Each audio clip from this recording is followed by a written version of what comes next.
दोस्तों, अगर आप भी मोहम्मद शमी को एक शानदार गेंदबाज मानते हैं तो हमारी इस वीडियो को लाइक जरूर कीजिएगा। दोस्तों, ईडन गार्डन्स के मैदान पर गेंद और बल्ले के बीच हुआ ऐसा घमासान पलट गया आईपीएल के 16 सालों का इतिहास। कोलकाता की तूफानी शुरुआत का मुंह तोड़ जवाब देते हुए गुजरात के गेंदबाजों ने मचा दी तबाही। तो आखिर क्या कुछ हुआ इन दोनों टीमों के बीच महामुकाबले में, जिसे देखने वाले दांतों तले उंगलियां दबाने पर मजबूर हो गए। कैसे चौके छक्कों की बारिश बनी गेंदबाजों की कब्रगाह, सब कुछ हम आपको अपनी इस वीडियो में दिखाएंगे। लेकिन उससे पहले आपको क्या लगता है, शुभमन गिल और रहमतुल्लाह गुरबाज में कौन सबसे शानदार ओपनर है? हमें अपने जवाब कमेंट में जरूर बताइएगा। दोस्तों, कोलकाता के ईडन गार्डन में होम टीम के सामने गुजरात की चुनौती थी। पिछली बार जब दोनों टीमों का आमना सामना हुआ था तो नया इतिहास रिंकू सिंह ने लिखा था। उसी का बदला लेने के इरादे से डिफेंडिंग चैंपियन गुजरात उनके सामने उतरने जा रही थी। पूरा स्टेडियम खचाखच भरा हुआ था। दर्शकों में जोश और रोमांच की कोई कमी नहीं थी। इस महामुकाबले में जब सिक्का उछला तब हार्दिक पांड्या ने टॉस जीतकर पहले गेंदबाजी का फैसला किया। दोस्तों, झमाझम हुई बरसात के बाद कोलकाता के लिए रनों की बारिश करने के इरादे से नारायण जगदीशन के साथ रहमतुल्लाह गुरबाज की जोड़ी मैदान में उतरी थी।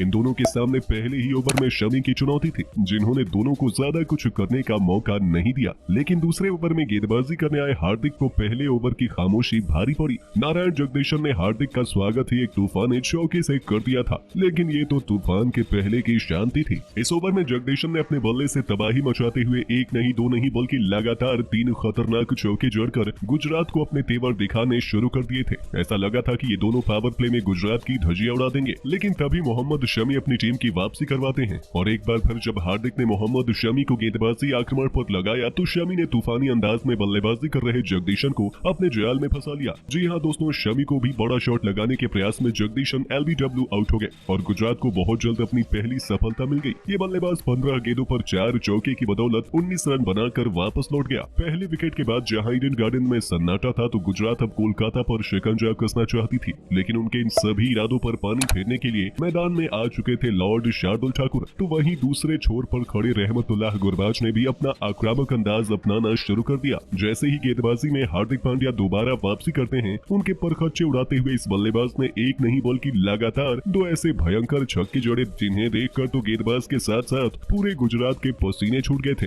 उन 2 तूफानी छक्कों ने ईडन गार्डन्स में जोश की एक नई लहर दौड़ा दी थी। लेकिन ये इतने में ही कहां रुकने वाले थे। हार्दिक के बाद अब बारी थी शमी की, जिनका स्वागत ही अगले ओवर में गुरबाज ने खतरनाक चौके से कर दिया था। हालांकि शमी भी वापसी के लिए ही जाने जाते हैं, लेकिन इस बल्लेबाज ने मोहम्मद शमी के सिर के ऊपर से इतना खतरनाक छक्का लगाया कि गेंदबाज की तो आंखें फटी की फटी रह गई। वो अपनी आंखों पर भरोसा नहीं कर पा रहे थे। तो वहीं कोलकाता की पारी रॉकेट की रफ्तार से आगे बढ़ने लगी थी। ये किसी भी गेंदबाज पर रहम करने को तैयार नहीं थे और पावर प्ले का बखूबी फायदा उठा रहे थे। पर दोस्तों, दूसरे छोर से उन्हें अपने साथी का साथ नहीं मिल पाया। शार्दुल ठाकुर भी एक बड़ा शॉट खेलना चाहते थे, लेकिन शमी को बाउंड्री के बाहर भेजना बच्चों का खेल नहीं है। शार्दुल ठाकुर का बेहद ही शानदार कैच मोहित शर्मा ने लपककर अपनी टीम को दूसरी सफलता दिलाई और कोलकाता का ये मास्टर प्लान तो पूरी तरीके से फ्लॉप साबित हो गया। जहां शार्दुल ठाकुर 4 गेंद खेल पाए थे और बिना खाता खोले ही पवेलियन लौटने पर मजबूर हो गए। उनके आउट होने के बाद बल्लेबाजी करने आए थे वेंकटेश। जी हाँ दोस्तों, रहमतुल्लाह गुरबाज तो रुकने का नाम नहीं ले रहे थे। पावर प्ले के अंतिम ओवर में गेंदबाजी करने आए थे उनके हमवतन खिलाड़ी राशिद खान और इस गेंदबाज को भी रिमांड पर लेते हुए रहमतुल्लाह गुरबाज ने उनके सिर के ऊपर से एक तूफानी छक्का जोड़ा तो फिर एक खतरनाक चौका जोड़कर